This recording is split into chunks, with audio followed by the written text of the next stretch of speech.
And good morning, I'm Dan DeRose with 19 News, coming to you from our digital desk. We want to update you on a story that has really gripped Cleveland and really Northeast Ohio because this case continues to unfold. And so we want to make sure we've given you the most updated information. We've just gotten a press release from the city of Cleveland to sort of update this. So we're going to try and walk you through this case because it is so convoluted. It starts Monday evening, and we want to show you video from when this occurred. This is on the east side of Cleveland, really near the Ginn Academy. And at this point, it was called in as a man who was walking his dog, and his dog smelled something, for the lack of a better term, hit on something, and the man investigated, and it appeared to be a suitcase that was partially buried or buried in a shallow, what police called a shallow grave.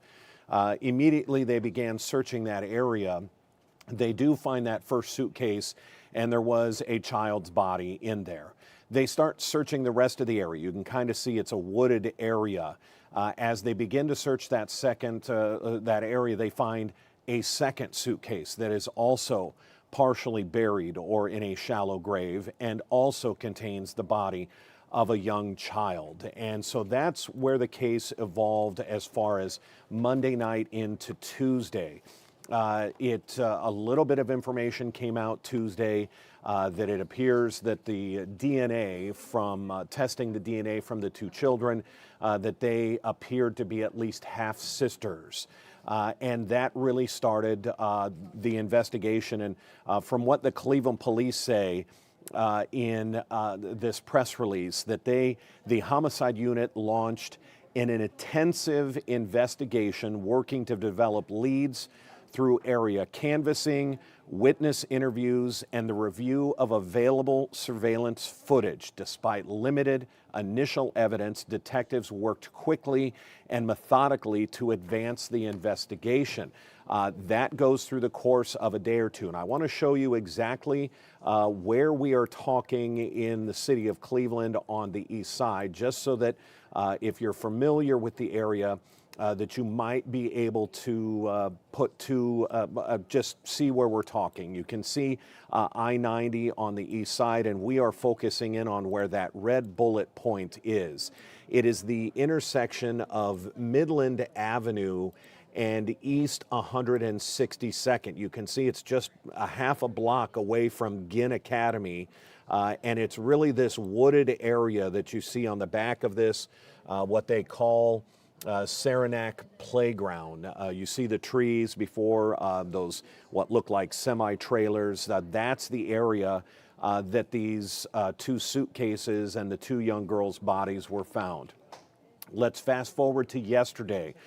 Yesterday afternoon, police are back out at that scene after really opening that area up. And I want to make sure we've got the right video here. They go back out to the area to search a home that they develop information on, and they get a search warrant for a house in this area. You can see more of those trailer boxes in the back there. And they start to do more investigating. They go back to a home in the 700 block of East 162nd Street. And according to the police, within less than 48 hours, detectives detained a person of interest and recovered substantial evidence related to the case while they are searching that home on East 162nd. They also find a child inside that home who they say appeared to be in good health.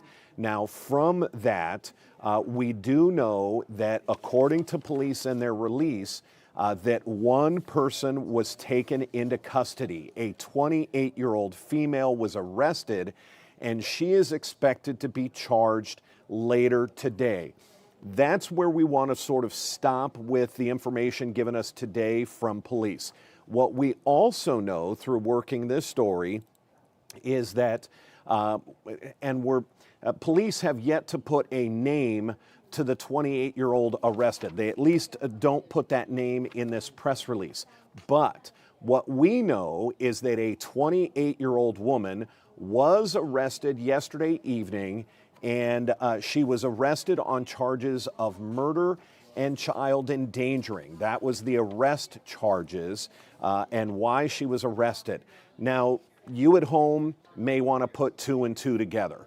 We can't do that as of yet. All we can do is give you the details of the two bodies that were found, the home that was searched, and that a 28-year-old was arrested in that home.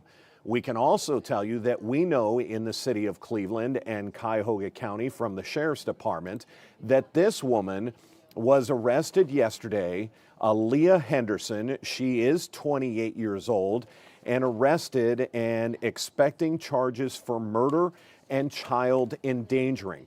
We are trying to tread lightly here.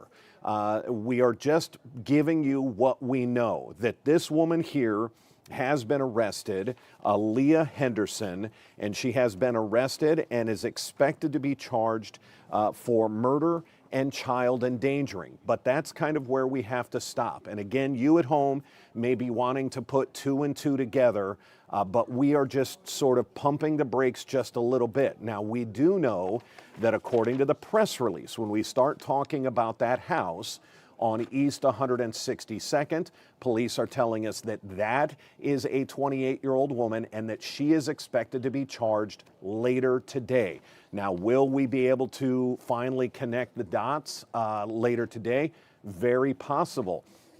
Are we about to get a second 28-year-old woman that is being charged in connection to this case? We will just have to wait and see. More than likely not. But we are just proceeding with caution here, giving you the basics, giving you what we have been told by investigators, because this case is so serious and because so many people are wondering, how does this happen? How does a girl that they believe was 8.5 years old, how does a girl that was 14 years old end up in a suitcase and end up partially buried or buried in a shallow grave very near a school on the east side? So that's where we are at. I do want to read a quote given to us today from Police Chief Dorothy Todd. She says in the press release, "There were two young lives with their entire futures ahead of them. Our detectives worked tirelessly and with great care to identify those responsible."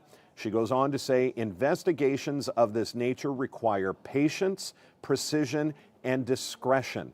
Unlike what is often portrayed on television, every detail cannot be shared publicly.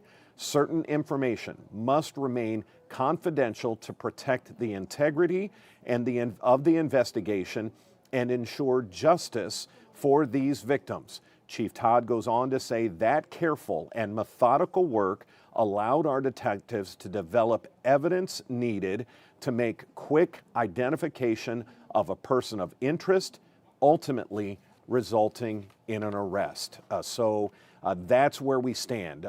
Because we are in between news times, newscasts on Channel 19, wanted to make sure we got you the very latest now that the police have put out a new press release. Really the newest piece of information we got in the last 20 minutes is that when they searched that home on East 162nd, a third person or another child was found in that home, and that child appeared to be healthy. That child has now been placed in the custody of Children and Family Services. So we're going to wait as more information unfolds. Look for push alerts. Look for our 11 o'clock news on Cleveland 43, our new news on Channel 19, and then, of course, 3.5 hours of news and first alert weather on Channel 19 starting at 3 o'clock. But again, if the person that was arrested yesterday, if the charges come down that the police are talking about in their most recent press release, if those come down, we will come back to you live with breaking news here on our digital platforms. Until then, I'm Dan DeRose with 19 News. Have a good afternoon.